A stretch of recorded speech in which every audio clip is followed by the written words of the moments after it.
Élu américain au sud de la frontière, qui est une sorte de bougie d'allumage de tout ce qui se passe depuis quelques semaines. Restez là, chers collègues. Richard Latendresse se joint à nous. Il va nous aider à voir clair dans ces provocations, dans cette obsession de Donald Trump. Bonsoir. Bonsoir, Richard. Sophie. Ouais, alors, un autre message nocturne où M. Trump s'amuse avec ce concept de 51e État. Tu vas nous dire que c'est pas 9-9, mais il fait quoi? Il troll le Canada avec ça? Là, on est plongé dans son livre de chevet, The Art of the Deal? Sophie, malheureusement, oui. Donald Trump, bon, il revient avec cette idée là, qui est dans l'air depuis longtemps, mais ça a toujours été quelque chose pour un peu agacer le Canada. Dans son cas, ça fait partie de cette intimidation qui est au cœur, tu parles du Art of the Deal, son livre référence. C'était sa façon de faire des affaires, c'est sa façon maintenant de mener des relations intergouvernementales. Pousser au pied du mur. Absolument. Et moi, ce que j'ai trouvé intéressant, si tu regardes la biographie d'Angela Merkel, la chancelière, l'ancienne chancelière allemande, elle disait, Donald Trump, pour lui, le concept de win-win, gagnant-gagnant, ça n'existe pas. Si quelqu'un obtient quelque chose que lui n'a pas, c'est qu'il a perdu et c'est inacceptable. Donc, cette façon de toujours mettre de la pression et d'essayer de casser celui qui est devant ou celle qui est devant lui. C'est ça.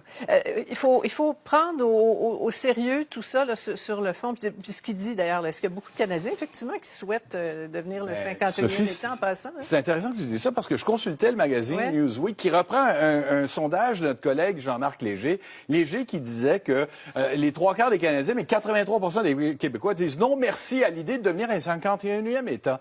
Mais Sophie, il faut que je te dise, c'est au cœur de ma couverture de Donald Trump pendant les 4 années qu'il était à la Maison-Blanche.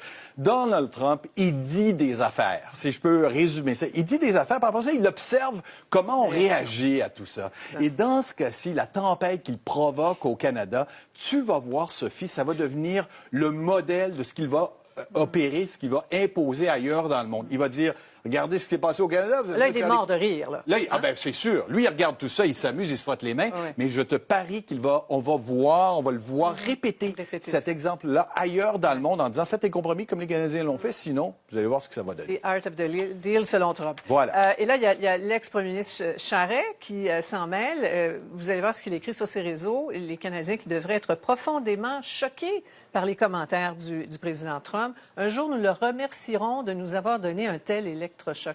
Comment, Richard, un Canada désuni peut affronter Trump et ses menaces? Moi, je pense sincèrement, Sophie, que Jean Charest a parfaitement raison.